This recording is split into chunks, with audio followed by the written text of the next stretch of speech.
is focused on this issue, as well as more broadly on LGBT health, indeed health for everyone, as part of our mission to get the NHS off the floor, back off its knees and working for everyone in our country. Thank you. We now come to Prime Minister's questions. Gaza Mahindra. Prime Minister. Mr. Speaker, earlier this week, this House marked the one-year anniversary of the horrific attacks on October the 7th. And I take this opportunity to reiterate that the hostages must be released. And I reiterate our call for an immediate ceasefire in Gaza and Lebanon. Mr. Speaker, this week the government will deliver on our promise to the British people of the biggest upgrade to workers' rights in a generation. The Employment Rights Bill will ensure work pays, it will forge a new partnership with business and reset the dreadful industrial relations that have cost our economy and our NHS so much in recent years. We are also preparing for the International Investment Summit next week, bringing hundreds of global CEOs to the UK and unlocking billions of pounds in investment. Mr. Speaker, this morning I had meetings with ministerial colleagues and others. In addition to my duties in this House, I shall have further such meetings later today. Gaza Mahindra. Thank you, Mr. Speaker. The commitment of £400 million in funding for a new hospital at Watford General was one of the many brilliant things of the previous Conservative government. And my good friend, the former Member of Parliament for Watford, Dean Russell, did, and would have been life-changing as well as life-saving for so many of my constituents. Why is the Prime Minister cancelling this funding commitment and spending billions of pounds giving pay rises to train drivers instead? Prime Minister. Because the promise of 40 new hospitals didn't involve 40, didn't involve hospitals, they weren't new and they weren't funded. Sarah Combs. One of the biggest issues in my West Bromwich constituency is poor access to GP services. Our GP satisfaction rate is 15% below the national average. So can I thank the government for their focus on improving this situation and ask the Prime Minister what the government's doing to make sure that everyone in West Bromwich can actually see their GP?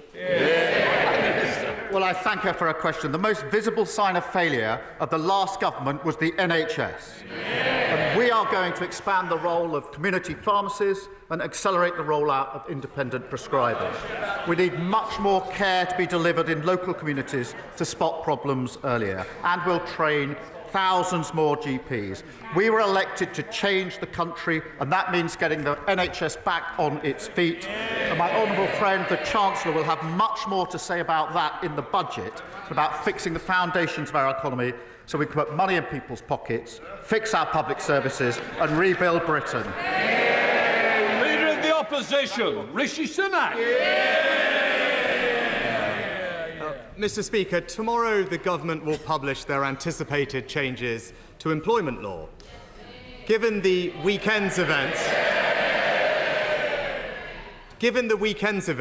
when did the Prime Minister first become a convert to fire and rehire? Well, I'm very pleased and proud that tomorrow we will publish the bill which will be the biggest upgrade of workers' rights in a generation. And that'll do two things, Mr. Speaker. Firstly, it will give people basic dignity at work. And secondly, it will help grow our economy, something that the last government absolutely failed on for 14 long years. Leader of the Opposition. Well, Mr. Speaker, when he talks about security at work, once again, it's one rule for him and another rule for everyone else. But I know that not everything or everyone has survived his first 100 days in government. So can he confirm that when he promised not to raise income tax, national insurance or VAT, that commitment applies to both employer and employee national insurance contributions?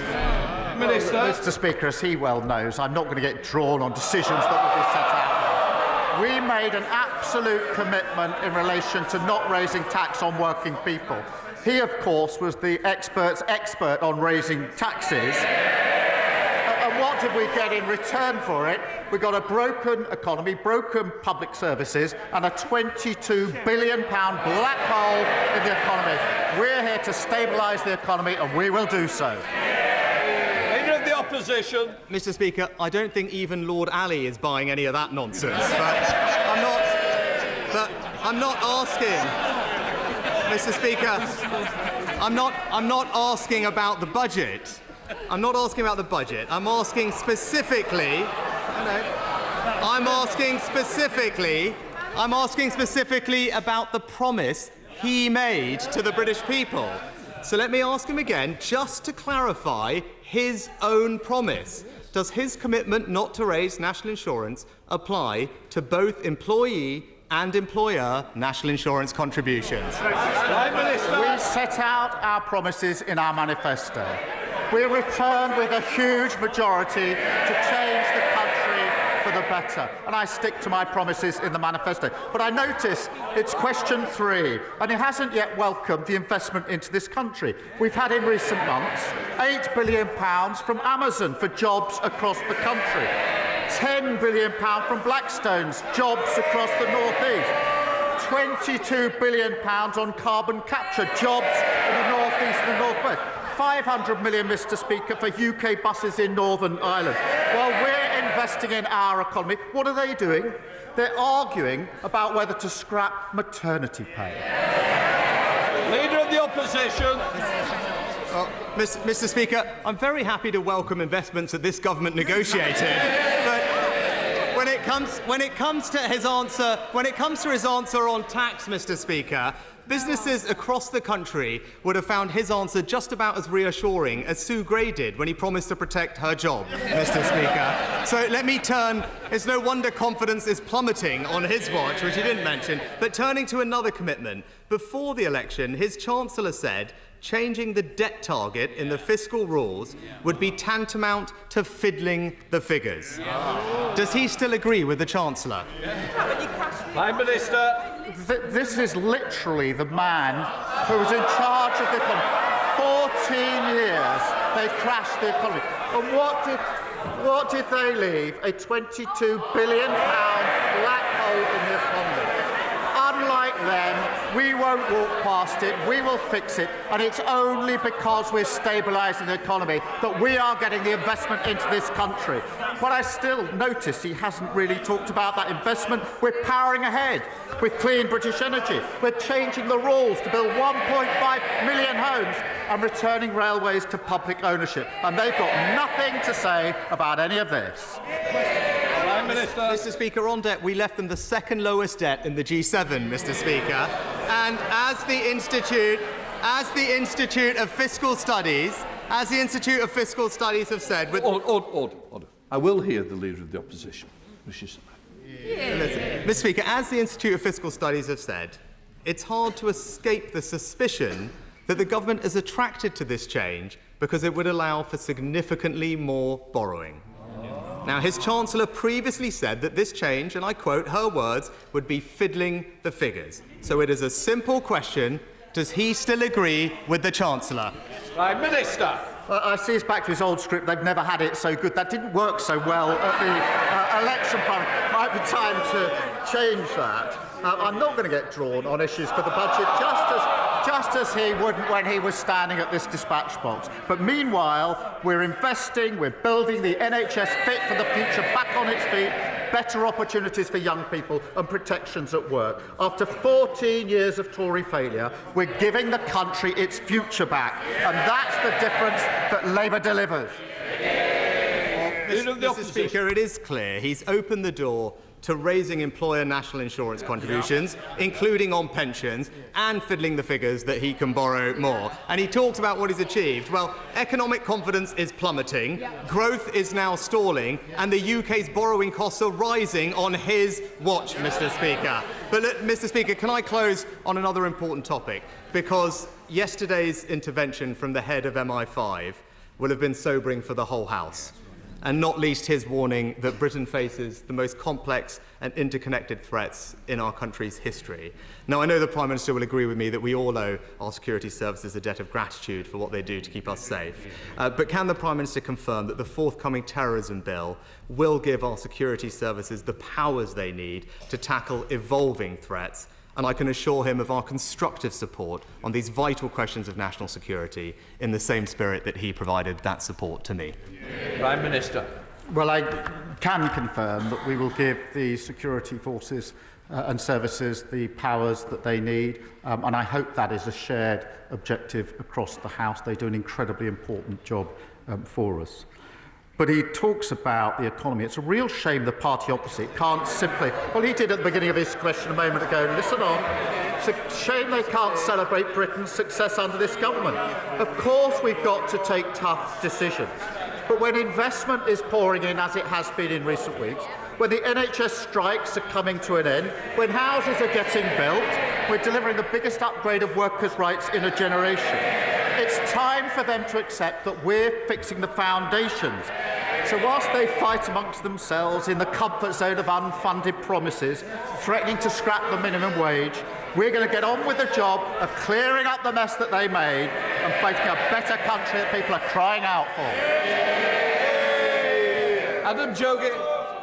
Thank you, Mr. Speaker. Mr. Speaker, cancer is hard on the patient and it's hard on their families, as my family knows all too well this year. Can I ask the Prime Minister to commit to doing all he can to improve research, early diagnosis and patient care for those with cancer? And will he join me in thanking the NHS staff who've looked after my dad in recent weeks and thousands of cancer patients like him in Newcastle-under-Lyme and up and down our United Kingdom? Prime Minister. I was sorry to hear about my honourable friend's father, and I think we would all pass him our best wishes. Cancer is another example of the dreadful state the last government left the NHS in.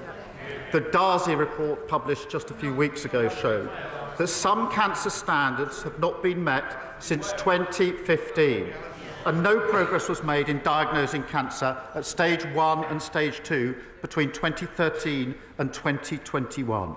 So I'm really pleased that we've just announced £6.4 million research network developing new AI software to identify cancer early.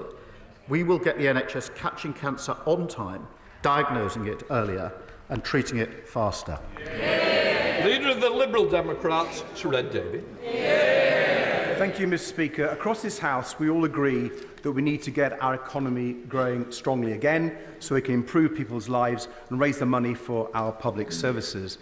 Liberal Democrats believe that one of the best ways of doing that is to improve our relationship with our European neighbours on things like trade, and I welcome the fact that the Prime Minister has made this a priority in his first few weeks. But what I just don't understand is that he's ruled out negotiating a youth mobility scheme with our European partners. This could be so good for young people, for businesses, and for re-establishing that relationship. So will he reconsider this?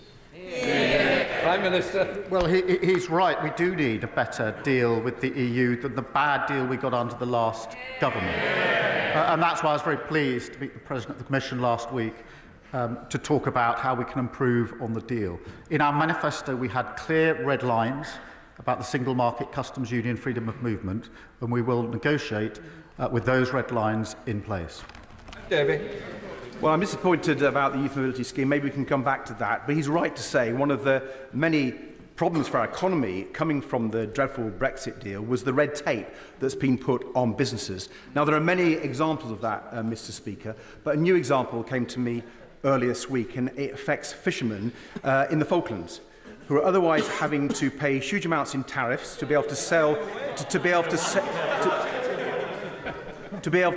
their produce into the European market, or sail under a Spanish flag. So when the Prime Minister renegotiates the trade deal, can you remember the overseas territories?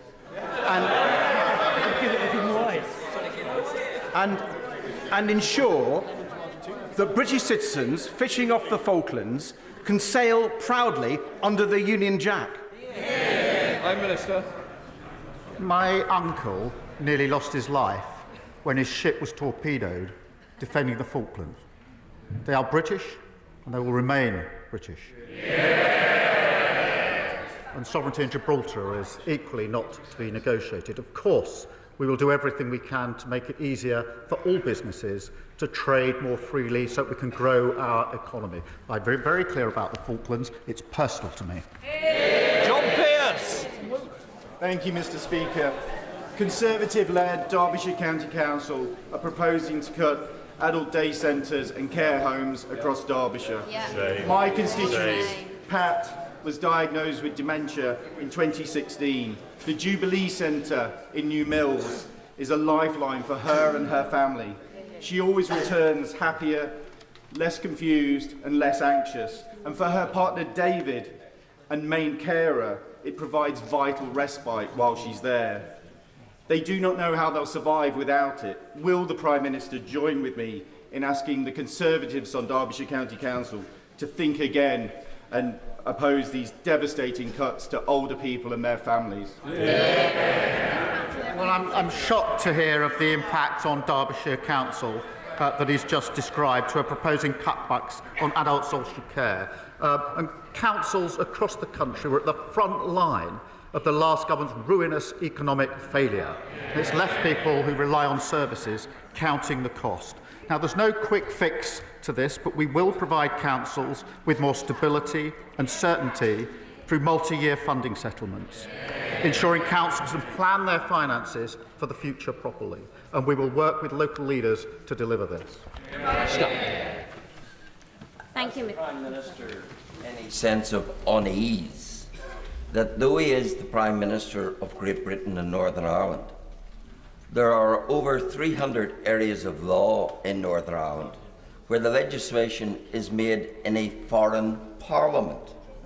Has the Prime Minister any ambition of recovering UK sovereignty over those 300 areas of law and thereby restoring the equal citizenships of my constituents and ending their disenfranchising in respect of making laws that govern much of their economy?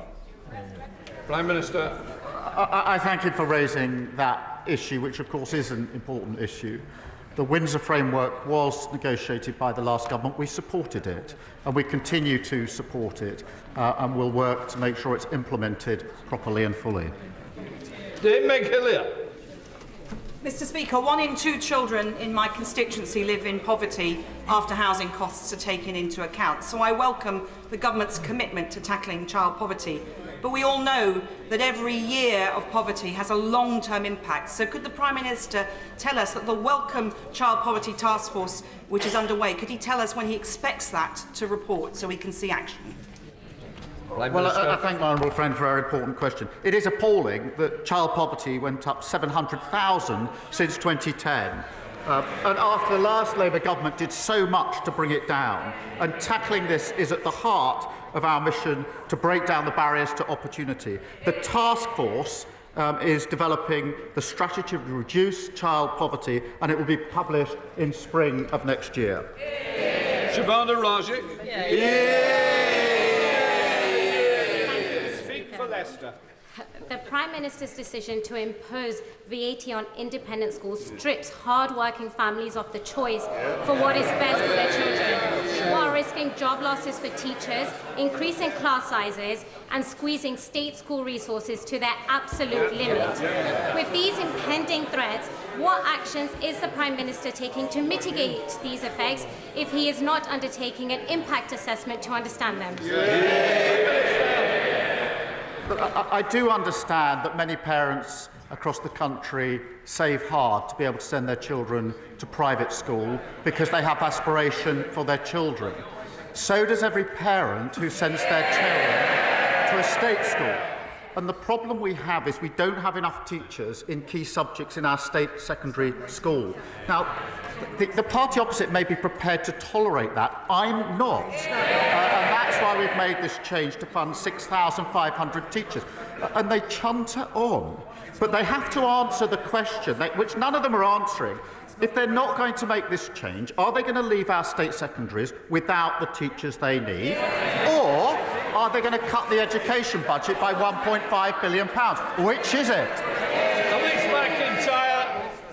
Mr. Speaker. Gloucester has a proud military history, from the Battle of Imjin River to RAF Quedgley and the Glorious Gloucesters. In fact, almost 10% of Gloucester households are home to a veteran. So can the Prime Minister update this House on what this government is doing to support veterans, and in particular how he will meet his promise to make sure that every veteran in Gloucester has a roof over their head? Prime Minister. We owe an enormous debt to all of our veterans, and it was a great honour to announce at our party conference that our plans to build new homes across the country will ensure that homeless veterans are at the front line of the queue for new social housing, recognise the incredible sacrifice and contribution that they make.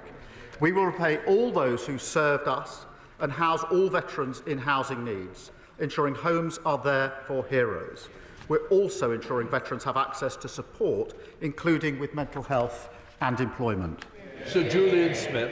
Mr. Speaker, special education needs budgets in North Yorkshire and across the UK are under huge pressure. Could I ask the Prime Minister and the Chancellor, as they prepare for the budget, could they look carefully at how increased funding and changes to the funding formula could make a massive difference to thousands of lives of children across the country? Well, I'm grateful to the honourable member for raising this issue, which is of real concern across the country to many parents who are concerned about the provision. And I do agree that children with special educational needs and disabilities are being failed, with parents struggling to get their children the support that they need and deserve. And we have to change that. I'm determined to raise standards for every child so they succeed in education. And we will work with the sector and across the House where we can to deliver on that mission, which is very important for many parents who will be watching this today. Luke Murphy. Thank you, Mr. Speaker. Can I welcome the Prime Minister's focus on economic growth, and I look forward to the International Investment Summit next week. One area where constituents across the country want to see thrive is their local high street, and the Prime Minister will know from his own visit to the top of town in Basingstoke that it has huge potential, but it's not what it could be. Could I ask the Prime Minister what support this government will give to ensure that high streets across the country are able to grow and thrive? Prime Minister. Well, I do remember that visit, and here's the new political vibe. Invest with Labour or decline with the Tories. And that's why I was very pleased to read out the investments we've had in the last few weeks. We've got a big summit coming up on Monday, hundreds of CEOs coming, and I'm confident we'll be making further such investment announcements in weeks to come. And that is what will fix our economy, stabilise our economy. It's because we're taking the tough decisions. The investment is now flowing into this country, fulfil on our obligation to raise living standards across the country. Helen Morgan. Thank you very much, Mr. Speaker. The A483 runs through my constituency from Llanymynech to Oswestry, and it's one of the busiest and most dangerous roads in the constituency. And National Highways say that the crossroads at Llwnclwys is the worst accident black spot in the Midlands. They've got a proposal to improve the situation, but Treasury rules place a higher value on road speed than they do on the lives of North Shropshire's residents. So will the Prime Minister look at flexing these rules to back National Highways and back my residents to give them the safe road they deserve? Prime Minister. Well, I thank the honourable member for raising this, and it's obviously a really big, important issue in her constituency. And it is vital that as we invest, we do improve safety and deliver better journeys for drivers. National Highways, I think, is continuing to study the case for safety improvements to the A483 and will continue to do so. Decisions, as she probably knows, will be set out under the third road investment strategy. And I know that the Roads Minister will have heard her representations, and I'm sure will agree to a meeting if that is what she would like. Phil Brickle. Bolton Hospice provides vital services to individuals with life-limiting conditions. Yet, like hospices across the country, it faces a difficult financial future and is reliant on fundraising, including the kind donations I was able to raise when I climbed Mount Kilimanjaro last year. And from the campaign run by the local paper, the Bolton News, Can the Prime Minister tell me what steps he is taking to ensure hospices like the one in Bolton are put on a sustainable financial footing? Well, look, can I first congratulate him on his efforts in relation to the local hospice. We want everyone to have access to high-quality care and end-of-life care. And that is why we require all local NHS bodies to commission services from hospices to meet the needs of their local populations. Most hospices are charitable, independent organisations who also receive funding for providing NHS services. We have inherited a huge problem with the £22 billion black hole, but nonetheless, we are determined to move forward on this. Mr. Speaker, since the signing of the Belfast Agreement in 1998, more people in Northern Ireland have now sadly lost their lives to suicide than those that were killed during the 30 years of the Troubles. Would the Prime Minister agree that the challenges with poor mental health in Northern Ireland, some of which are directly related to the violence of our past, is a unique and pressing legacy of the Troubles? So would he therefore commit to tasking his government to work collaboratively with the Department of Health in Northern Ireland to explore how these issues can be properly recognised and resolved? Well, I thank him for raising this important issue. I do know firsthand the deep impact that the Troubles have had on so many in Northern Ireland, and we must ensure that those with mental health issues receive the support and the care that they need. Now, public services obviously devolved in Northern Ireland, but we will work with the executive and leaders to support them in delivering better outcomes, which is why my Secretary of State for Health spoke to the Health Minister in Northern Ireland in the first week he was in the department. And I'm sure that he'd be prepared to follow up should the honourable member wish so. Joe Morris. Thank you, Mr. Speaker. In my constituency of Hexham, frightened parents and their families having to fight tooth and nail and travel extremely long distances to secure fair treatment and full education for their children. Can the Prime Minister outline the steps that the government will take to improve outcomes and results for SEND families, particularly in the most rural parts of the North East?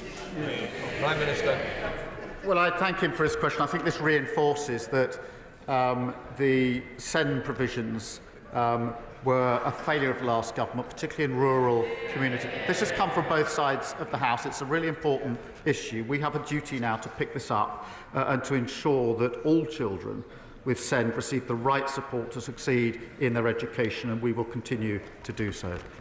David Davis. On the assisted dying private members' bill, the government's quite rightly staying neutral.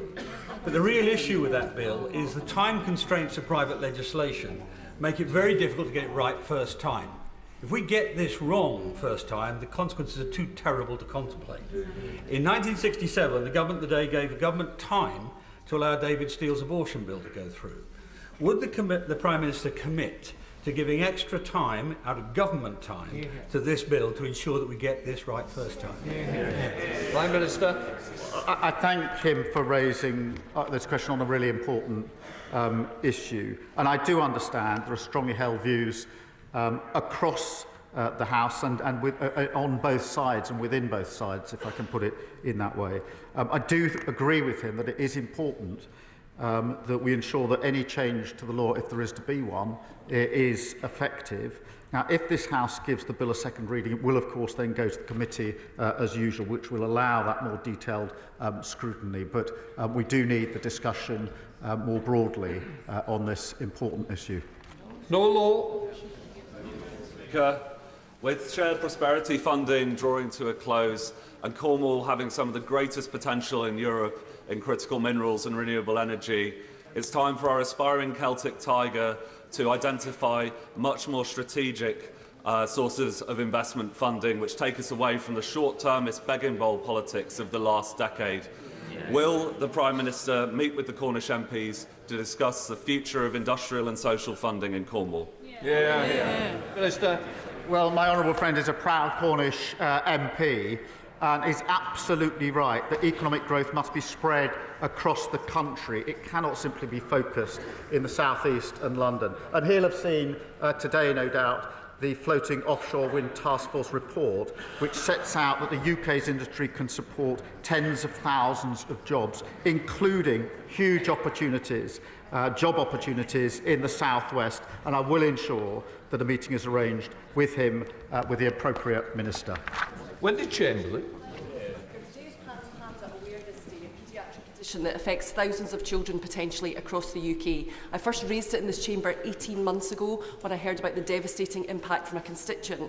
Does the Prime Minister agree with me that it should not be for a charity to fund the pathway analysis and research that is needed to ensure that people and children get the support that they need? And will he help facilitate a meeting for me with the charity and the Department for Health? Prime Minister. Well, can I first thank her for raising this important issue and reminding the House of the impact that it has. And certainly, I think I can arrange that meeting so we can take that further forward. Thank you. Murray Kelly-Ford. Thank you, Mr. Speaker. Constituents in the City of Durham are anxious about the financial situation at Durham County Council. The Tories' unfair funding formula has seen essential public services hollowed out, such as social care, whilst the demand is increasing. So what assurances can the Prime Minister give me that essential services will be restored and that a new funding formula will be genuinely a fair one, focusing on the needs of my constituents, especially the most vulnerable? Prime Minister. Well, she highlights yet another failing of the last government, because successive years of underfunding have left councils experiencing significant budget pressures, and that's felt by constituents and residents and individuals across the country. This government will clear up the mess, will get councils back on their feet. Partly, multi-year funding settlements will help to allow longer-term work to be done. But we recognise the importance of councils. They know their communities best, and with greater stability we can support them in ensuring the services that they provide get to the people that need it. Caroline Dinich. Over 50 homes and businesses in Gosport found themselves underwater when Storm Perrick hit. Some have still not been able to return to their properties, and it's now been upgraded to a 1 in 20-year risk. We still haven't had a decision from the Environment Agency about flood and coastal erosion risk management funding, which we've applied for. And despite requests, I still haven't been able to secure a meeting with his DEFRA team. Winter is coming. My constituents are worried. When is he going to grip this? Prime Minister. Well, look, this is a really important issue in terms of... Well, look, we're not going to take lessons from the party opposite. Year after year after year, we visited constituencies and areas which were flooded because there'd been a failure to take adequate protection. So I won't take lectures. What I said in the election campaign is that we would set up a flood resilience task force to get ahead of this.